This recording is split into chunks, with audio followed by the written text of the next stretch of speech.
Anda kembali menyaksikan Apa Kabar Indonesia Siang. Pemirsa, korban kasus kekerasan seksual di Rumah Sakit Hasan Sadikin Bandung, FH bersama ibu dan keluarganya Minggu siang mendatangi gedung Pakuan Bandung untuk bertemu dengan Gubernur Jawa Barat Deddy Mulyadi. Dalam pertemuan itu, Deddy Mulyadi memberikan bantuan hukum dan dukungan ekonomi bagi korban.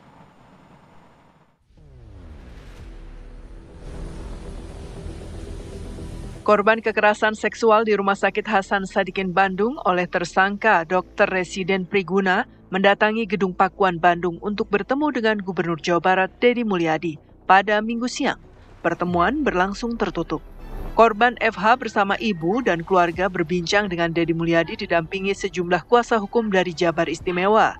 Deddy Mulyadi akan membantu perekonomian korban dan keluarga dengan menyediakan tempat tinggal sementara agar mental korban serta keluarga tidak terganggu dengan kasus yang tengah mengemuka. Bahkan Deddy pun akan memberikan bantuan hukum kepada korban dan 2 korban lainnya, termasuk menjadikan gedung Pakuan sebagai layanan posko pengaduan korban kekerasan seksual di RSHS Bandung. Sehingga satu, alamatnya pindah. Tidak boleh ada orang yang tahu, kecuali saya yang tahu. Kemudian yang kedua, aspek komunikasi publik dan pendampingan yang bersifat yuridis, nanti ada pemeriksaan, nanti ada sidang di pengadilan, maka saya menyiapkan tim kuasa hukum. Free. Tim kuasa hukumnya hari ini sudah membuat surat kuasa, dan kemudian setelah itu tim kuasa hukumlah nanti yang bekerja untuk melindungi keluarga ini. Sebelumnya diketahui kasus dugaan kekerasan seksual yang dilakukan dokter residen di RSHS Bandung, sampai saat ini ada 3 orang. Selain FH, ada 2 orang korban pasien yang menjadi pelampiasan nafsu terlarang dokter residen Priguna. Priguna sendiri saat ini telah ditahan di Polda Jawa Barat. Dari Bandung, Jawa Barat, Cepi Kurnia, TV One mengabarkan.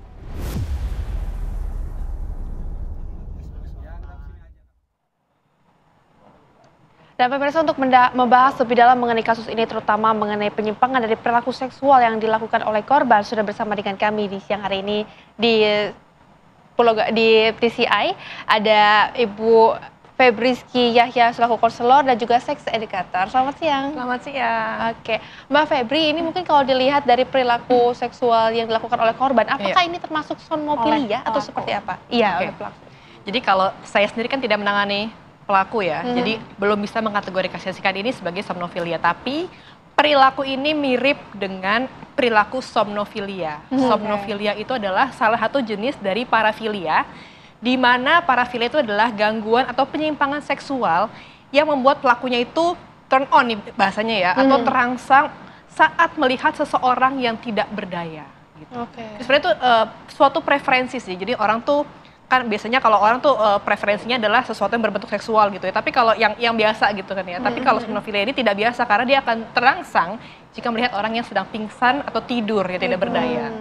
Tapi bedanya adalah kalau somnofilia kan cuma sekedar turn on, terangsang gitu ya. Tapi kalau sampai melakukan perbuatan itu sudah masuk dalam predatory, parafilia, sudah menyerang. Kalau dari kasus ini apakah sudah bisa dibilang kalau pelaku ini merupakan predator seksual, Mbak? Nah, kalau sampai si pelaku ini kan dokter itu sampai melakukan tindakan kekerasan seksual, itu sudah masuk dalam kategori predatory parafilia. Jadi sudah menimbulkan kekerasan seksual dan merugikan diri sendiri serta orang lain, terutama.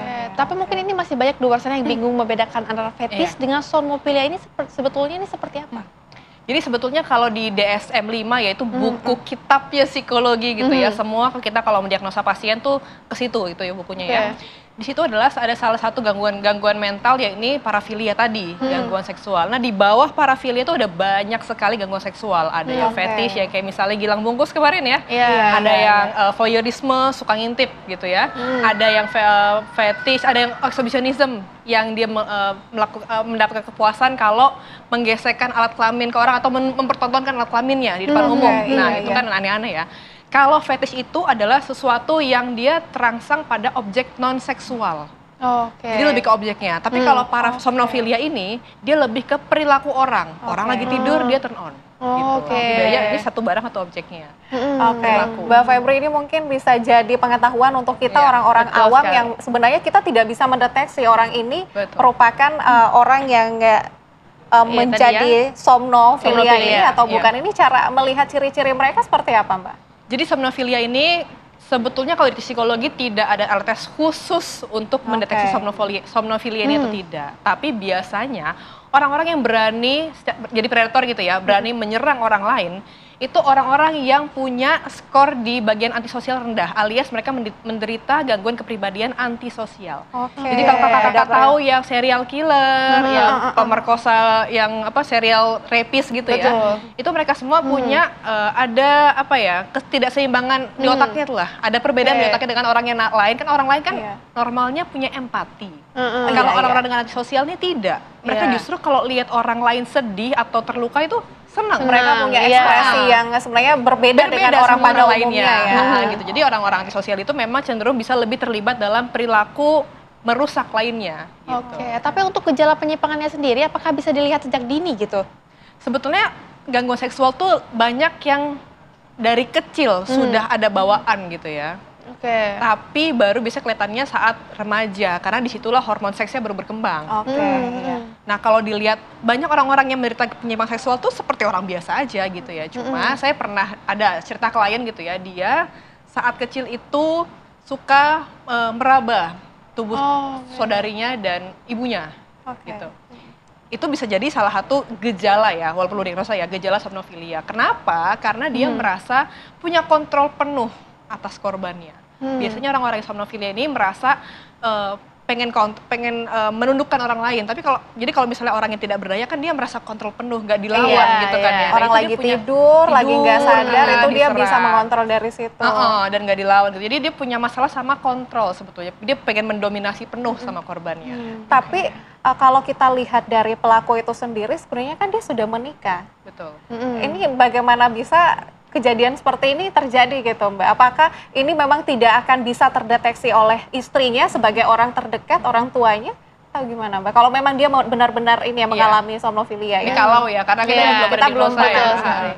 Bisa jadi istrinya pun biasanya orang terdekat tidak tahu kalau orang terdekatnya bukanlah target dari sasarannya. Misalnya pedofilia. Pedofilia bisa menikah dengan perempuan dewasa, tapi dia tetap tertarik secara seksual sama anak-anak dan mungkin istrinya tidak tahu itu. Apalagi nikahnya baru. Perilaku itu tidak dia Tidak keluarkan pada keluarkan, orang-orang karena bukan terdekatnya. targetnya gitu kan. Mungkin bisa saja ekspresi seksualnya seperti yang biasa, seperti orang dewasa pada umumnya, tapi saat dia menemukan target yang jadi incarannya, nah itu baru keluarlah sifat itu. Sifat itu. Tapi untuk menghilangkan hal tersebut, apakah perlu obat-obatan atau hanya cukup berkonsultasi saja kepada psikiater?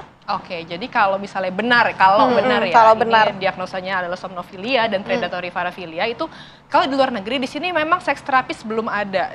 Saya sih belum pernah dengar ya. Palingan itu ya misalnya dokter spesialis gitu yang bareng-bareng untuk menyembuhkan satu pasien yang dengan menderita ini gitu ya. Kalau di luar negeri terapinya sangat banyak. Ada grup terapi, ada cognitive behavior terapi. Jadi grup terapi itu dikumpulin orang-orang yang menderita gangguan yang sama. Ada cognitive behavior terapi CBT. Jadi misalnya kayak diajak ngomong untuk misalnya diajak ngomong kayak dia tertarik sama mayat atau nekrofilia gitu atau sama orang tidur. Kita diajak ngomong terus sama terapisnya bilang gimana bayangkan kalau itu adalah yang tidur itu adalah ibumu sendiri. Suruh bayangin terus. Ada terapi-terapi Ada seperti terapi itu. tertentu gitu. Dan bahkan di luar negeri ada namanya orgasmic reconditioning yang di Indonesia sepertinya belum ada. Jadi sebetulnya terapi untuk para predator itu ya baru tadi psikoterapi yang konseling sama dibantu dengan obat-obatan. Karena ini kan memang dari kecil ya, maksudnya bawaan gitu ya. Jadi akan sangat sulit kalau cuma obat aja atau konseling aja, harus sangat kompleks gitu pengobatannya. Oke, Mbak Febri, kita juga masih akan mendalami bagaimana caranya orang yang memang sudah ada terdeteksi Somnofilia tadi ya. ini bisa diobati, tapi setelah jeda iklan yang satu ini, tetaplah bersama kami di Apa Kabar Indonesia Siang.